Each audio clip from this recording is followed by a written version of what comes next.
नमस्कार मंडळी, तू रे माझा मित्राचा आजचा म्हणजेच 16 जानेवारीचा फ्रेश असा रिव्ह्यू तुम्ही माझ्या आवाजामध्ये ऐकत आहात. तर सुरुवातीला आपण पाहतोय की संध्याकाळ झालेली असते आणि ईश्वरी वल्लरीच्या रूममध्ये चहा घेऊन आलेली असते. हे तर आपण काल पाहिलेलंच आहे. आता वल्लरी आता ईश्वरी चहाची कप बशी खाली ठेवते आणि वल्लरीला म्हणायला लागते की मामी, तुम्हाला काय वाटलं की हे सगळं मला आज लक्षात आलंय? आणि पुढे म्हणते की नाही हो मामी, नाही, हे माझ्या आज नाही लक्षात आलं. मी जेव्हापासून या घरामध्ये आली ना तेव्हापासून तुमचं काय सुरू आहे ना हे मला चांगलंच कळतंय. असं ईश्वरी म्हणते आणि पुढे बोलते की फक्त मी गप्प होते म्हणजे माझ्या चांगुलपणाला तुम्ही मूर्खपणा समजत आलाय, असं ईश्वरी सांगत असते. आणि म्हणते की मग आता सांगूनच टाका, त्या दिवशी त्या स्टोर रूममध्ये आईंचा फोटो सुद्धा तुम्हीच खराब केलात ना. मला मुद्दाम त्या स्टोर रूममध्ये काही वस्तू ठेवायला दिल्या आणि त्या दिवशी तुम्हाला लगेच आईंचा फोटो सापडला खराब झालेला, कारण हे सगळं तुम्हीच केलेलं होतं. वल्लरी जोरात ओरडते खोटं आहे हे म्हणून. आता लगेच ईश्वरी तिला प्रत्युत्तर देते, काय खोटं आहे म्हणते, प्रत्येक वेळेला तुम्ही खोटं बोलत आहात, असं काहीतरी आता ईश्वरी सुद्धा जोरात बोलते. वल्लरीला आता तिचं उलट उत्तरं द्यायला लागलेली आहे ईश्वरी. आता लगेचच ईश्वरी म्हणत असते की खोटं तर तुम्ही बोलताय, आज नाही एकदा नाही शेकडो वेळेला, तेही फक्त आणि फक्त मला तकलीफ देण्यासाठी, असं ईश्वरी आता एकदम छान बोलते आज वल्लरीशी. आणि पुढे तिला सांगते, अगदी हात वगैरे करून ईश्वरी वल्लरीला बोलत असते आणि म्हणते, आज तुम्हाला एक गोष्ट सांगते, ती नीट लक्षात ठेवा. आज ही बळजबरीची सुनबाई आहे ना, तर हे घर सोडून कधीच कुठेच जाणार नाही, कारण हे घर, हे कुटुंब, इथली माणसं, हे सगळं काही जे आहे ना तर ते माझं आहे, माझं हे, असं ईश्वरी म्हणत असते. आणि पुढे म्हणते की तुम्हाला जरी कितीही वाटत असलं ना तरी हे सगळं मला नाही वेगळं करू शकत या घरापासून. आता असं म्हटल्यानंतर वल्लरी म्हणते, हो मग कशाच्या जीवावरती एवढ्या मारतेस ग? आणि तुला काय वाटलं की अर्णव तुझ्याशी कसा वागतोय हे कळत नाहीये का मला? हे दिसत नाहीये का? अगं छोट्यातल्या छोट्या गोष्टींवरती सुद्धा अर्णव तुझ्यावरती चिडतो, तुझ्या विरोधामध्ये जातो. आणि आज सुद्धा तो दागिने दागिने घालायला तयार झाला ना तर तेही तू चॅलेंज हरावी म्हणूस. त्या दिवशी सुद्धा तू उपाशी राहावीस म्हणून तो कामाचा बहाणा करून निघून गेला होता तो, असं वल्लरी पण चांगली सुनवायला लागली. आणि पुढे म्हणते, सांग ना, काय लपवताय काय सगळं तुम्ही दोघं घरापासून? काय गुपित आहे नक्की तुमच्या दोघांचं? अगं बोल, असं वल्लरी आता ईश्वरीच्या अंगावर ओरडते. आणि पुढे म्हणते, या सगळ्याचा काय अर्थ होतो? बळजबरीच्या सुनबाई. आणि म्हणते, अर्णवला तू नकोशी झाली आहे कारण तू त्याच्या लायकीचीच नाही आहे. अर्णवचं कधी प्रेमच नव्हतं तुझ्यावरती, पण आता तू नजरेसमोर सुद्धा नको आहे त्याच्या, आणि हे स्पष्ट कळतंय आता त्याच्या वागण्यातून. ईश्वरी म्हणते, त्यांच्या वागण्यातून काय कळतंय आणि काय नाही याचा अर्थ तुम्ही काढत बसा. आणि म्हणते की पण त्यांना माझ्याबद्दल काय वाटतंय ना, तर हे माझी त्यांना किती काळजी आहे हे मला चांगलंच माहिती आहे, ते मला तुम्हाला सांगण्याची गरज नाही. आणि आमच्या नात्याला तुमच्या सर्टिफिकेटची अजिबात जरुरी नाही. बळजबरीच्या मामी सासूबाई. आता ईश्वरी सुद्धा चांगलंच उलट उत्तर द्यायला शिकलेली आहे वल्लरीला. वल्लरी पण म्हणते की मग अर्णवसारखं जी काही चिडचिड करतोय ना तर ते तुझ्यावरती प्रेम आहे म्हणून करतोय असं वाटतंय की काय तुला? तर ईश्वरी म्हणते, अहो मग प्रत्येक नवरा बायकोमध्ये भांडणंही असतातच की. जसं एखाद्या गोड पदार्थामध्ये चुटकीभर मीठ टाकल्याशिवाय त्याला चवच येत नाही, तसं एखाद्या लग्नामध्ये कुरकुरी वाद हे जरुरीच असतं, म्हणजे प्रत्येकच नात्यात हे जरुरी असतं. आणि म्हणते, आणि असतील ते माझ्यावरती चिडलेले, पण माझ्या नवऱ्याची समजूत कशी काढायची हे मला चांगलंच माहीत नाही आणि मला ते चांगलंच कळतं, असं ईश्वरी म्हणत असते. आणि पुढे म्हणते की हलवायाची मुलगी आहे मी, नात्यातला गोडवाही मला टिकवता येतो मामी, असं आता ईश्वरी म्हणते. वल्लरी त्यावर म्हणते, हो का? मग अर्णवचं तुझ्यावरती प्रेम आहे, त्याला तुझी काळजी आहे, हे सगळं दिसू देत ना घरच्यांना, आणि ते तू करणं सिद्ध. तर ईश्वरी म्हणते, दिसेल ना, आणि मी करेन सुद्धा सिद्ध, बळजबरीच्या मामे सासूबाई. आता लगेचच वल्लरी तिच्याकडे बोट रोखून बोलायचा दुसरा प्रयत्न करते आणि ईश्वरी लगेचच तिचा हात जो आहे ते बोट पकडून खाली खेचते आणि म्हणते, चहा प्या, आणि तिच्या हाताला जोरात हिसका देते. आणि आता तिथून ईश्वरी निघून जाते. आता ईश्वरी तिथून निघून गेल्यानंतर ही संतापलेली मामी चांगलीच अगदी हेच दिसते, एकदमच डेंजर दिसते. आणि आता आपण पाहतोय लगेचच दुसरा सीन. तर दुसऱ्या सीनमध्ये आपण पाहतोय की अर्णव जो आहे तर तो रूममध्ये फोनवरती बोलत असतो आणि ईश्वर नाही येत ना हलव्याचे दागिने आणि अर्णव म्हणायला असतो नो नो नो आणि ईश्वरी म्हणते तुम्ही नक्कीच घालणार आहेत मला माहिती. आणि हे आठवून अर्णवच्या लक्षात येतं आणि म्हणतो अरे हा तर तुझाच प्लॅन होता ना. तर ईश्वरी म्हणते कसला प्लॅन. अर्णव म्हणतो म्हणजे मी हलव्याचे दागिने घालावे म्हणून तो हा मुद्दाम प्लॅन केलास. माझ्या ताईच्या इमोशनशी पुन्हा एकदा खेळलीस तू, पुन्हा एकदा गैरफायदा घेतला. ईश्वरी म्हणते सर अहो तुम्ही असं कसं म्हणू शकता. अहो सर तुम्हीच तर तयार झालात ना दागिने घालायला. मी तर नकोच म्हणत होते पण तुम्ही हट्टाला पेटल्यासारखे स्वतःच म्हणाला दागिने मी घालणार म्हणून. अर्णव म्हणाला मी तुला माहिती होतं मी असं करणार म्हणून तू मुद्दाम नको म्हणत होतेस. ईश्वरी म्हणते सर अहो मी नको म्हणत होते हे तुम्ही तुमच्या तोंडाने कबूल करताय आणि तरीही असं कसं बोलताय बरं तुम्ही की तरीही तुम्ही मलाच दोष देताय.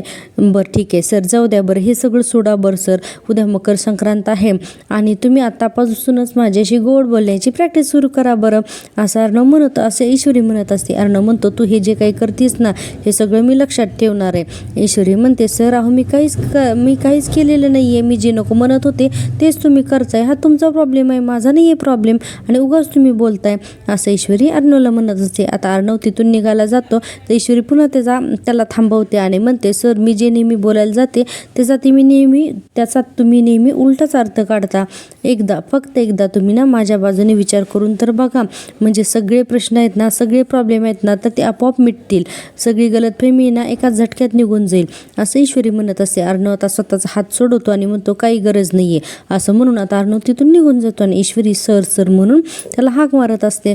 पण अर्णव काही तिथे थांबतच नाही. ईश्वरी आता म्हणते की स्वतःला काय वाटतंय आपल्या मनात नेमकं काय चाललंय हे न कळणं हाच तुमच्या जिंदगीतला सगळ्यात मोठा प्रॉब्लेम आहे. हे कधी कळणार आहे सर तुम्हाला असं म्हणून ईश्वरी अर्णवच्या फोटोकडे बघत असते. आणि आपण यानंतर पाहतोय पुढचा सीन. आता पुढचा सीन आहे सुप्रिया आणि तिच्या नवऱ्याचा. तर सुप्रिया म्हणत असते की अहो मिसेस सातबाईंनी जे नंबर पाठवलेत ना त्यातल्या कुणाचाही त्या बातमीशी काही संबंध नाही आहे याची खात्री पटली मला त्यांच्याशी बोलून. आणि लास्टचे 1-2 नंबर उरलेले असतात त्या नंबरला सुप्रियाने सर्कल केलेले असतात. आता ईश्वरीचे बाबा खुणवतात की ते 2 नंबर म्हणून. तर सुप्रिया म्हणते हे 2 नंबर ना अहो हे 2 नंबरसुद्धा नाही लागत आहेत पण हे 2 नंबर जे आहेत ना तर आपल्याला त्या माणसापर्यंत नक्की घेऊन जाणार असं का कोण जाणे पण मला आतून वाटतंय हो असं सुप्रिया म्हणत असते. आणि आता इतक्यातच नम्रता आत येते आणि नम्रता म्हणते आई हे बघ कोण आलंय ते असं आता सुप्रिया म्हणायला लागते. आणि पाहते तर सुप्रिया आता अंजली आणि आकाश आलेले असतात. आता सुप्रिया म्हणते अगं बाई अंजली ते तुम्ही या ना बसा सावकाश. अंजली म्हणते की तुम्ही कशा आहात काकू आणि काका कसे आहेत. तर सगळेजण म्हणतात की आम्ही हो ठीक आहे म्हणून. अंजली म्हणते सॉरी काकू अशी मी अचानक आले. आता सुप्रिया म्हणतो आश्चर्य वाटतं. नम्रता म्हणते आई अगं तू हळदी कुंकाला नाही म्हणतेस. आता असं नम्रताने आश्चर्याने विचारल्यानंतर सुप्रियाला काय बोलावं ते समजतच नाही. सुप्रिया म्हणते अगं नाही तसं नाही गणमो बाळा पण म्हणजे अगं काय ना की उद्या तिच्या बाबांकडे बघते आणि म्हणते अगं उद्या तुझ्या बाबांना मला डॉक्टरांकडे घेऊन जावं लागणार आहे ना उद्या त्यांची अपॉइंटमेंट आहे. अंजली म्हणते बरं काही हरकत नाही पण मग नमूला तरी पाठवा ना. सुप्रिया म्हणते हो तिला पाठवते हो मी नक्की. अंजली म्हणते येशील ना गं. नम्रता म्हणते हो येते. आकाश लगेच खुश होतो. आणि आता आपण बघतोय की पुढे सुप्रिया म्हणते की बरं नमू अगं आकाश आणि अंजली ताई यांच्या चहा पाण्याचं काहीतरी बघशील का गं तू म्हणजे बाबांची औषधं देते आणि मग मी आलेच बाहेर येते. आता नम्रता म्हणते हो या ताई. आता सुप्रिया म्हणते बरं अंजली ताई तुम्ही बाहेर बसा मी आलेच. आता अंजली सुद्धा म्हणते हो आहे बाहेर म्हणून. सुप्रिया म्हणते मी येतेच लगेच यांना औषधं देऊन. आता नम्रता आकाश आणि अंजलीला घेऊन हॉलमध्ये जाते आणि सुप्रिया आतमध्ये चिंताग्रस्त बसलेली असते. आता आपण पाहतोय आकाश आणि अंजली बाहेर आल्यानंतर नम्रताला म्हणतात नम्रता अगं काही टेन्शन नाही आहे ना कारण तुझी आई टेन्शनमध्ये असल्यासारखी वाटली. आकाशसुद्धा म्हणतो काही प्रॉब्लेम असेल तर प्लीज सांग. आता असं म्हणल्यानंतर नम्रता म्हणते नाही असं काहीच नाही आहे तुम्ही बसा ना मी चहा घेऊन येते असं नम्रता म्हणते आणि त्या दोघांना बसायला सांगते. आता नम्रताला पण लक्षात आलेलं असतं की तिची आई काहीतरी टेन्शनमध्ये आहे म्हणून. आता नम्रता स्वतःचा विचार करायला लागते आणि म्हणते की हो आई ना हल्ली अशी अजीब का वागते ना ते कळतच नाही आहे मला आणि तेही या लोकांच्या बाबतीत असं नम्रताला वाटत असतं आणि म्हणते की आता आईशी बोलायलाच हवं. आणि आता आपण पाहतोय दुसरा सीन. आता ही स्पर्धा कॉम्पिटिशन नको वाटतं ना, म्हणून दुसऱ्या दिवशी ही स्पर्धा ठेवलेली आहे. मामा असं सांगत असतात. इतक्यातच अर्णव म्हणतो की मामा तुमच्या प्रॅक्टिसमध्ये जिजूंना सुद्धा घेऊन जावा. असं अर्णव आता मुद्दाम बोलायला लागतो आणि म्हणतो की नाही म्हणजे पतंग उडवताना फिरकी पकडण्यासाठी एखादा कच्चा लिंबू लागतोच ना. आता अंजली हसायला लागते, कारण तिला वाटते की अर्णव हे सगळं चेष्टेने बोलतोय म्हणून. आता अंजली लगेच हसते आणि म्हणते अरे असलं काही जमत नाही रे यांना, मागं एकदा काय होतं ते माहिती ना तुला, 10-12 पतंग फाटले पण यांचा पतंग काही भरारी घेईना. आता मामासुद्धा तोंड वाकडं करतात. आणि पुढे आकाश म्हणतो या आय रिमेंबर, सगळे लोक जिजू जाम वैतागले होते असं आकाश म्हणत असतो. आणि आता आपण पाहतोय की ईश्वरी म्हणते जिजू अहो सगळ्याच गोष्टी सगळ्यांनाच नाहीच जमत. आता ईश्वरीसुद्धा कोणत्या अर्थाने काय बोलते ना हे सुद्धा आता मामाला आणि राजेशला पक्क कळतं. अर्णव म्हणतो आपल्याला पतंग उडवता येत नाही हे कळण्यासाठी आता अर्णव म्हणतो. आता मामा वगैरे आहेत ना मान हलवून संमती देत असतात. आता राजेश म्हणतो उडवणार मी नक्की पतंग उडवणार, असं राजेश आता ॲटिट्यूडने बोलवतो. आणि पुढे म्हणतो की अर्णव नक्की उडवणार मी पतंग. राजेश म्हणतो प्रॅक्टिस केली की काही उडवता येतं काय ईश्वरीजी, असं राजेश म्हणत असतो. आता अर्णव नुसतं त्याच्याकडे रागाने बघतो आणि राजेश आता म्हणतो चल रे आकाश प्रॅक्टिस करूया पतंग उडवायची. असं म्हणून राजेश आणि आकाश अर्णवला नाही आकाशला म्हणतो चल रे आकाशवरती आपण पतंग उडवायची प्रॅक्टिस करूया. आता आकाश आणि हा राजेश दोघेही तिथून निघून जातात. आणि अंजली म्हणते स्किलचं काम आहे बाबा ते पतंग उडवणं म्हणजे. आता ईश्वरी म्हणते ताई पतंग उडवणं हे काही स्किलचं काम आहे का? तर मामा म्हणतात छे पतंग उडवायला काहीही स्किल लागत नाही. आणि हो पण हे तिळाचे लाडू बनवायला हे तिळाचे लाडू वळायला मात्र स्किल लागतं. ईश्वरी म्हणते बरोबर आहे, इतकं इझी नाही लाडू वळणं, असं ईश्वरी म्हणत असते. आता हे इझिली बोलत असते ईश्वरी. तोपर्यंत अर्णव म्हणतो आय डोंट थिंक सो, म्हणजे त्यात एवढं काय आहे, नो बिग डील. असा म्हणला की लगेचच अंजली आणि ईश्वरी एकत्रच म्हणतात नो बिग डील. अहो सर ईश्वरी म्हणते सर खरंच खूप अवघड आहे हे लाडू वळणं, भल्याभल्याना नाही जमत. आता असं म्हणल्यानंतर अर्णवला लगेचच ॲटिट्यूड येतो. अर्णव लगेचच तिळगुळामध्ये हात घालायला लागतो. ईश्वरी त्याला अडवते आणि म्हणते सर सर सर सर अहो काय करताय सर तुम्ही हे, आणि म्हणते विचार करून करा सर, आठवते ना पुरणपोळी. आता मागे जो घडलेला किस्सा आहे तर तो अर्णवला आठवतो. कॉम्पिटिशन लागलेली असते लग्नाच्या अगोदर अर्णव आणि ईश्वरीची पुरणपोळी करण्यासाठी, आणि त्यामध्ये ईश्वरी जिंकलेली असते आणि अर्णव हारलेला असतो. आता हे सगळं प्रकरण आता अर्णवला आठवतं. आता ईश्वरी म्हणते मामा मी जिंकले होते. मामा म्हणतात हो तू जिंकली होतीस, आणि म्हणून मामा गप्प बसतात. आता अर्णव सुद्धा लगेचच काय करतो हे सगळं बघतो आणि डायरेक्ट तो तिळगुळा आहे ना तर तो उचलतो आणि लाडू अर्णव भस्कन हात घालून एवढा मोठा तिळगुळा हातात घेतो. आता अंजली म्हणते एवढा मोठा लाडू. आता अर्णव आपण बघतोय की प्रेक्षकांनो मी दिलेला रिव्ह्यू जर का तुम्हाला आवडत असेल तर प्लीज माझ्या चॅनलला सबस्क्राईब करा. खूप प्रेक्षक अजूनही असे आहेत जे चॅनल तर डेली पाहतात पण अजूनही सबस्क्राईबच करत नाही. तर चॅनल मॉनिटाईज होण्यासाठी तुमच्या सपोर्टची खूप गरज आहे. प्लीज प्रेक्षकांनो एकदा चॅनलला सबस्क्राईब करा. आता आपण पाहतोय की हे सगळं बघितल्यानंतर मामा म्हणतात अवघड आहे, कारण अर्णव त्या पद्धतीने लाडूच वळत असतो आणि आता मामा तिथून निघून जातात. कारण ही अर्णवची लाडू वळण्याची पद्धत बघून अर्णवने सगळे हात बरबटून घेतलेले असतात. आता असं झाल्यानंतर अंजली फोनवरती बिझी राहते. अंजलीला कोणाचा तरी फोन येतो आणि आपण इकडे बघतोय की काही झालं तर त्या तिळगुळाचा अक्षरशः हातावरती पापड झालेला असतो पण त्याचा काही लाडू वळत नाही. आता ईश्वरी सांगते सर सर सर हे जे मिश्रण आहे तर ते हातावरती घट्ट असं धरा आणि मी सांगते तसं करा. अर्णव काही तिचं ऐकतच नाही. ईश्वरी पुन्हा म्हणते सर. अर्णव वैतागून तिच्याकडे बघतो.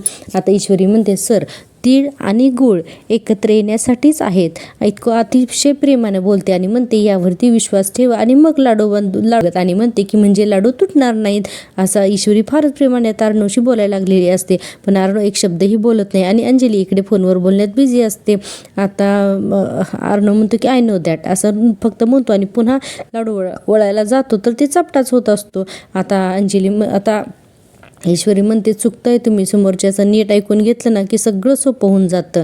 लाडू असं म्हणते लगेचच, म्हणजे ती डिस्ट्रॅक्ट करत असते अर्णवला. आणि आता आपण बघतोय की त्या पाठीमागे मालिकेचं टायटल सॉन्ग दाखवलेलं आहे जे खूपच छान आहे.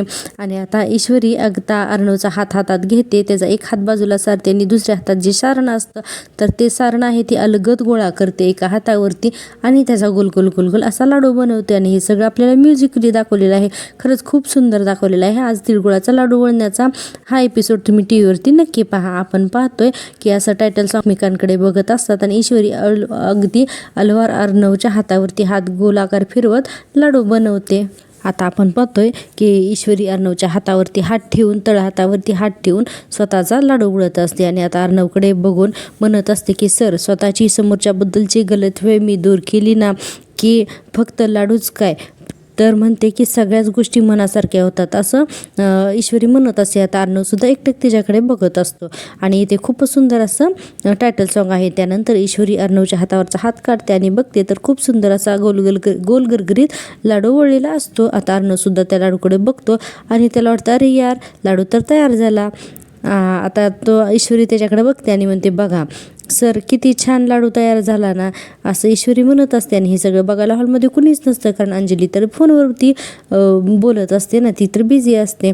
आता अर्णवसुद्धा बघतो त्या लाडूकडे, अगदी गुलगुलीत मस्त असा तिळगुळाचा लाडू बनवून तयार असतो. ईश्वरी म्हणते की सर, आपल्या दोघांचे हात लागल्याशिवाय कुठलीच गोष्ट चांगली होत नाही, फक्त थोडं समजून घ्यायला हवं, असं ईश्वरी म्हणते. आणि अर्णवच्या तळहातावरचा तो लाडू जो आहे तर तो उचलते आणि आता अर्णव आणि ईश्वरी दोघेही त्या लाडूकडे बघत असतात. ईश्वरी तर अगदी एकटक लावूनच अर्णवकडे बघत असते. आता अर्णवच्या लक्षात येतं की त्याला काही लाडू वळायला जमलेलं नाही आणि ईश्वरीने लाडू वळून दाखवलेला आहे म्हणून. आता अर्णव डायरेक्ट तिथून निघूनच जातो आणि अजूनही अंजली फोनवरतीच असते आणि या दोघांचा हा रोमॅन्टिक तिळगुळाचा लाडू बनवणं चालू असतं. आता अर्णव तिथून गेल्यानंतर की अंजली लगेचच म्हणते काय ग, तर ईश्वरी लगेच तो तिळगुळाचा लाडू दाखवते आणि म्हणते हे बघा सरांनी केला, असं म्हणते. अंजली खूपच खुश होते, अरे वा म्हणून. आता अंजली पण पुन्हा फोनवरती बिझी होते आणि ईश्वरी मनातच म्हणते सर, समजून घेतलं ना की सगळं काही आसान होऊन जातं, असं ईश्वरी म्हणते आणि त्या तिळगुळाकडे बघत असते. आणि आजचा भाग हा इथे संपलेला दाखवलेला आहे. उद्याच्या भागामध्ये आपण पाहतोय की अंजलीच्या रूममध्ये रेवडीचे बॉक्सेस असतात आणि अंजली म्हणत असते अरे हे काय रेवडी.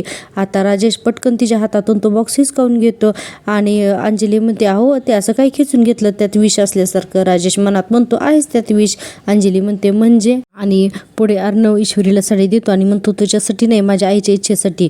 आणि आता अंजली ती साडी नेसून खूप अशी सुंदर तयार होऊन येते आणि अर्णव तिच्याकडे बघतच राहतो. राजेश म्हणतो इंदोरी जिलेबीसाठी स्पेशल भांग घातलेली रबडी आणलेली आहे आणि म्हणतो की आज भाग खाऊन अनकंट्रोल झालेली ईश्वरी बघायची मला, असं म्हणून राजेचा हा पुढचा प्लॅन असतो. तर पाहूया उद्याच्या भागामध्ये आणखीन काय काय होतं ते. तुम्हाला जर का हा एपिसोड आवडला असेल तर प्लीज चॅनलला सबस्क्राईब करा आणि हो, लाईक करायला अजिबात विसरू नका. लाईक केल्यामुळे यूट्यूब हा व्हिडिओ जास्तीत जास्त लोकांपर्यंत पोहोचवतो, त्यामुळे प्लीज चॅनलला एक लाईक करा. भेटूया उद्याच्या भागात, तोपर्यंत टेक केअर, बाय बाय.